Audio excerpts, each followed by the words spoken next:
Institut ini dibina untuk memudahkan proses pembelajaran kendiri untuk para pelajar semasa ketiadaan para guru dalam kelas.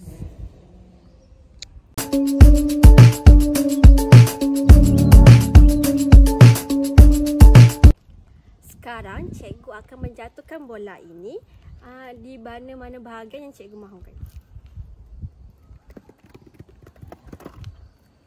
Bola telah jatuh dalam cawan di hadapan ini. Seterusnya, murid perlu mengambil satu kertas dalam cawan ini.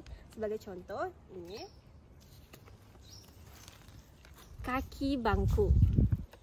Seterusnya, murid perlu melihat mana simpulan bahasa yang mereka dapat. Contoh, kaki bangku. Jom kita tengok maksud kaki bangku. Tidak pandai atau tidak tahu bermain bola sepak.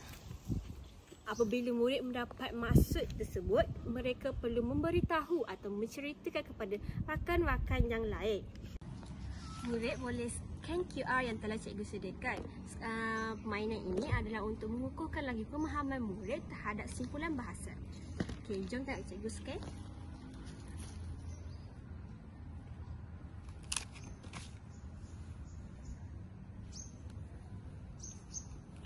Murid perlu pergi ke stesen-stesen ini. Contohnya, maksud simpulan bahasa.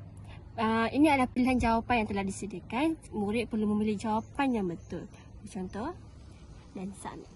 Murid boleh pergi kepada stesen yang seterusnya dan menjawab soalan pada bahagian-bahagian yang telah disediakan. Pada permainan ini terdapat 6 soalan yang perlu murid jawab.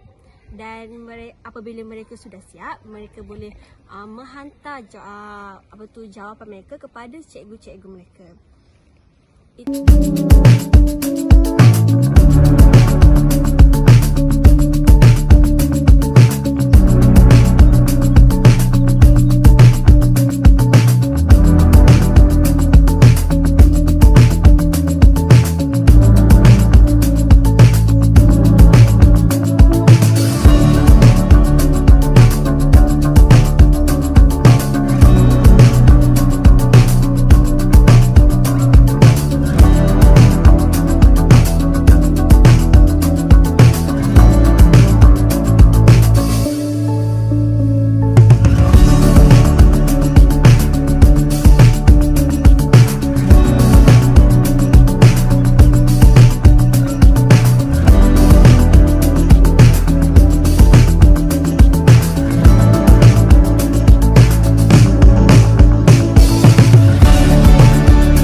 Di SKP tahun 3, aspek seni bahasa, standard kandungan 4.1, mengaplikasikan unsur keindahan dan kesantunan bahasa dalam bahan sastra. Standard pembelajaran 4.1.1, murid boleh bercerita dengan menggunakan gaya bahasa yang indah dan santun. Simpulan bahasa. Simpulan bahasa. Maksud simpulan bahasa ialah ungkapan atau gabungan beberapa perkataan yang mempunyai makna tersirat atau kiasan dan bukan makna sebenar seperti yang ditunjukkan oleh perkataan-perkataan itu secara langsung.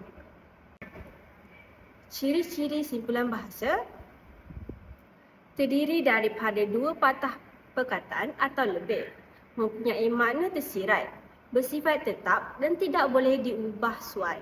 Digunakan untuk menyampaikan maksud secara halus dan padat. Pengenalan permainan bola sakti merupakan satu aktiviti pembelajaran yang interaktif dan menyeronokkan. Direka khas untuk membantu murid memahami dan mengingati simpulan bahasa dengan lebih mudah. Dalam permainan ini, murid akan meletakkan bola pada mana-mana bahagian yang mereka pilih. Bola tersebut akan jatuh ke dalam salah satu cawan yang disediakan. Di dalam setiap cawan terdapat sekeping kertas yang mengandungi simpulan bahasa. Murid perlu membaca maksud simpulan bahasa tersebut dan seterusnya menceritakan penggunaannya kepada rakan-rakan yang lain. Aktiviti ini bukan sahaja menyeronokkan, malah mampu meningkatkan kefahaman mereka terhadap simpulan bahasa. objektif, membantu murid mengenal pasti dan memahami maksud simpulan bahasa dengan tepat, meningkatkan kemahiran komunikasi lisan dalam kalangan murid, menggalakkan penyertaan aktiviti murid dalam proses pembelajaran bahasa Melayu, memupuk keyakinan diri dan keberanian untuk bercakap di hadapan kelas, mengukuhkan penguasaan kosakata dan penggunaan bahasa yang tepat dalam pertuturan. Kelebihan permainan ini. Yang pertama, menarik dan menyeronokkan, membantu mewujudkan suasana pembelajaran yang positif. Yang kedua, melibatkan penyertaan yang aktif. Murid akan berasa teruja untuk mengambil bahagian. Yang ketiga, meningkatkan daya ingatan. Murid lebih mudah mengingati simpulan bahasa melalui aktiviti fizikal. Yang keempat, menggalakkan komunikasi yang berkesan. Murid berlatih menyampaikan idea dan maklumat secara lisan. Dan yang kelima, meningkatkan pemahaman. Murid bukan sahaja membaca, tetapi juga menjelaskan dan memberikan contoh penggunaannya. Kesimpulannya, permainan bola sakti merupakan satu pendekatan kreatif dalam pengajaran simpulan bahasa. Aktiviti ini bukan sahaja menarik, malah mampu meningkatkan penguasaan murid terhadap bahasa Melayu. Dengan gabungan elemen permainan dan pembelajaran, murid dapat belajar dalam suasana yang menyeronokkan dan bermakna.